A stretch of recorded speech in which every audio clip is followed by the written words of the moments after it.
the night that became a question. It was a cold winter evening in 2017. I was at my friend's wedding reception. People were laughing, dancing, and celebrating.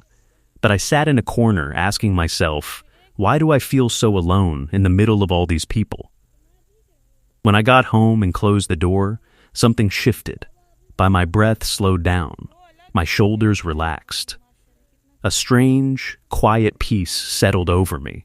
If you have ever felt that way when people tell you you stay home too much, or you're so quiet, or you need to go out more, have you ever stopped to wonder if the problem isn't you, but rather society's expectations? That is exactly what we are going to explore today. The central idea of this video is simple. Some people don't stay home because they are running away from the world. They stay home not to escape the world, but to find the one person the world made them forget.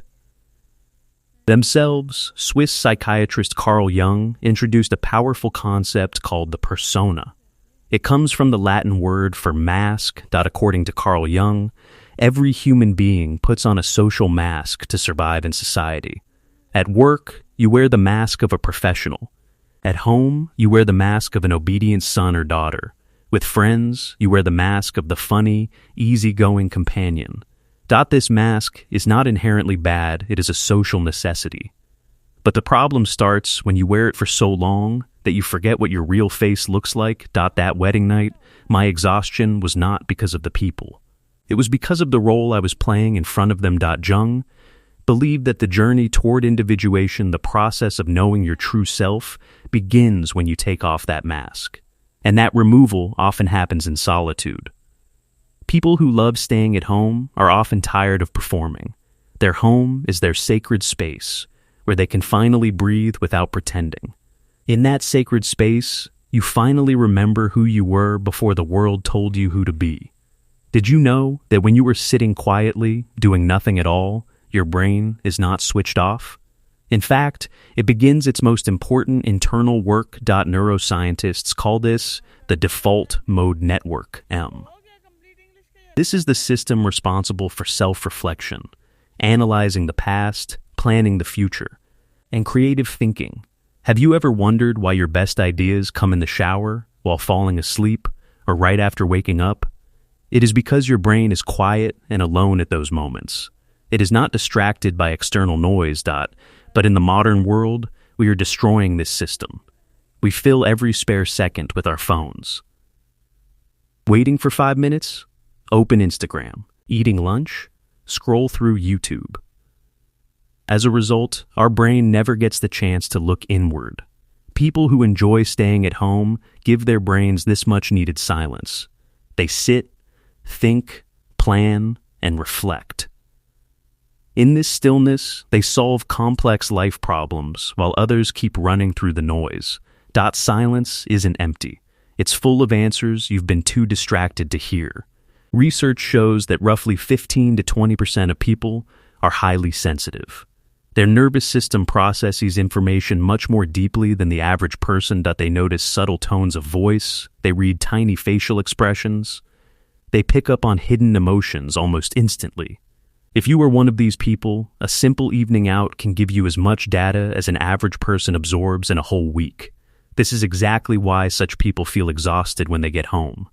They are not running away from people, they are escaping the massive information overload that crowds place on them.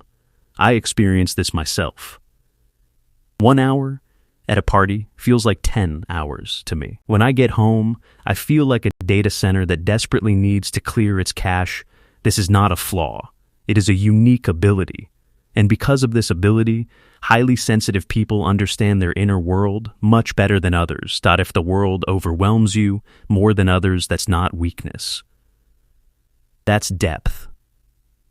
We live in a culture where busy is often mistaken for important. When someone asks, "How are you?" and we answer, "I'm so busy," it has become a status symbol. But here is the uncomfortable truth. Many people rush into social gatherings because they are afraid of the questions that arise when they are alone. When they sit in silence, those big questions appear. Does my life have a purpose? Am I truly happy? In silence, these questions become deafening. So they run back to the noise. People who love staying at home have faced these hard questions. They have endured the silence. And slowly, over time, they found their own answers. Now, they no longer seek peace in outside activity because they have already found it inside. The person who can sit alone with their hardest questions, that person is truly brave. This distinction is very important. Loneliness is a negative emotion. It is the pain of feeling disconnected from others, even when you are standing in a crowd. Solitude, on the other hand, is a positive state. It is the experience of being apart from others in order to connect with yourself, and it is a conscious choice. People who are happy staying home are not suffering from loneliness. They are enjoying solitude. A friend once asked me, "How can you enjoy being alone so much?" I replied, "You go out and drown in other people's noise. I stay here and drown in my own noise. The difference is simply this: my noise is mine. Yours belongs to everyone else. In solitude, a person hears their own voice, and that voice becomes their true guide. Every person's home reflects their personal history. The photographs on the wall, the old diary in the cupboard, that chair where you sat and built your dreams. These are not just objects. They are fragments of your identity. In the modern era, many people treat home merely as an address. But those who love their home treat it as a sacred place. It is the platform from which they see the world. It is their center, their headquarters. When I am home, I smell my childhood. I remember evenings spent with my parents. The dreams I built in this very room come back and recharge me. Home is a symbol of my roots, and a person connected to their roots does not fall in a storm. Your roots don't hold you back. They hold you up. Every Sunday, when I sat at home, I used to feel like the whole world was spinning and I was standing still. That is FOMO, the fear of missing out. But here is the reality. What you see on social media is only 1% of people's lives. The other 99%, the boring, difficult, and ordinary parts, are carefully hidden. I deleted Instagram for 1 month. And the result? My own life suddenly became far more interesting. I read the book I had been postponing for months. I completed an online course. I started writing a journal again. This taught me JOMO, the joy of missing out. The realization that when you let go of certain things, you gain something far more valuable. Yourself, your time, and your energy. What you stop consuming, that's where you start creating. History is full of extraordinary people who embraced solitude. Isaac Newton sat in his home during the plague and discovered the laws of physics that changed science forever. Jane Austen wrote her timeless novels in the quiet of her own room. Rumi composed his soul-stirring poetry in deep contemplation. Iqbal developed the philosophy of Khudi, the self, in his quiet study, teaching us how to recognize our own essence. These people were not isolated because they hated humanity. They were self-aware. They understood that external noise covers internal truth. So they stepped away from the noise and gave birth to their greatest work. Not all time spent at home is healthy. Healthy solitude is when you are choosing to be alone by your own will. You are actively improving yourself, learning, growing, creating. You know that stepping outside is always your choice. Unhealthy avoidance is when you are hiding because you are terrified of judgment or rejection. You are not learning anything new, just passing time. Your isolation is leading to depression or hopelessness. Once a week, ask yourself this honest question: am I growing or am I hiding? Remember, reconnecting with yourself does not mean locking yourself away. It means building yourself up. Let me share a small window into my ordinary day. I wake up at 5 a.m. when the world is still asleep. At this hour, there is a strange, beautiful calm in my room.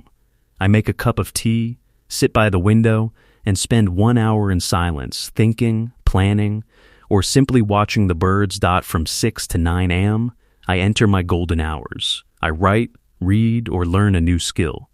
No calls. No messages.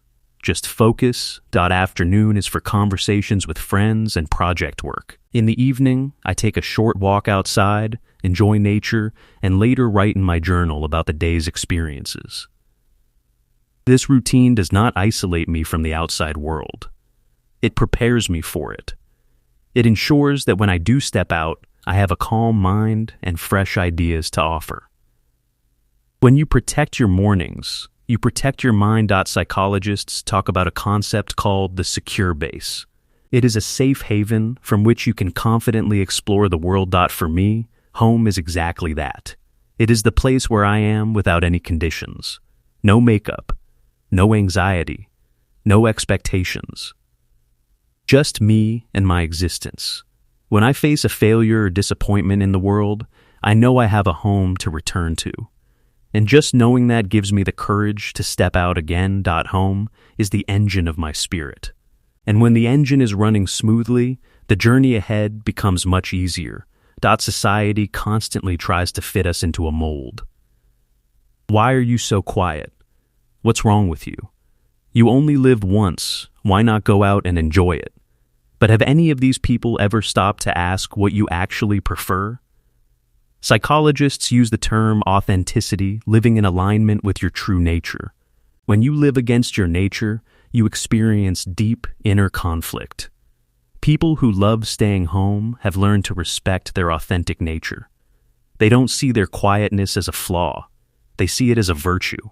They do not sacrifice their peace to make someone else happy. This is not weakness. This is courage. And the day you stop apologizing for who you are, that's the day you truly arrive.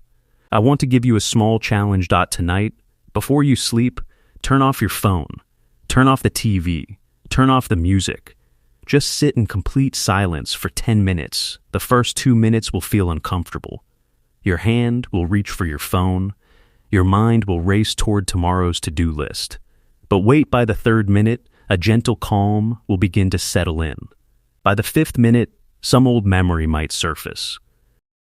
By the 7th minute, an idea you have never thought of before might appear. Silence is a mirror. In that mirror, we see all the things we have been hiding from for years, our wounds, our dreams, our quiet inner voices. Those who are not afraid of this mirror find peace at home. Those who are afraid of it keep running toward noise, but that noise never truly ends. There was an elderly woman in my neighborhood. She was 80 years old, had no children, and her husband had passed away.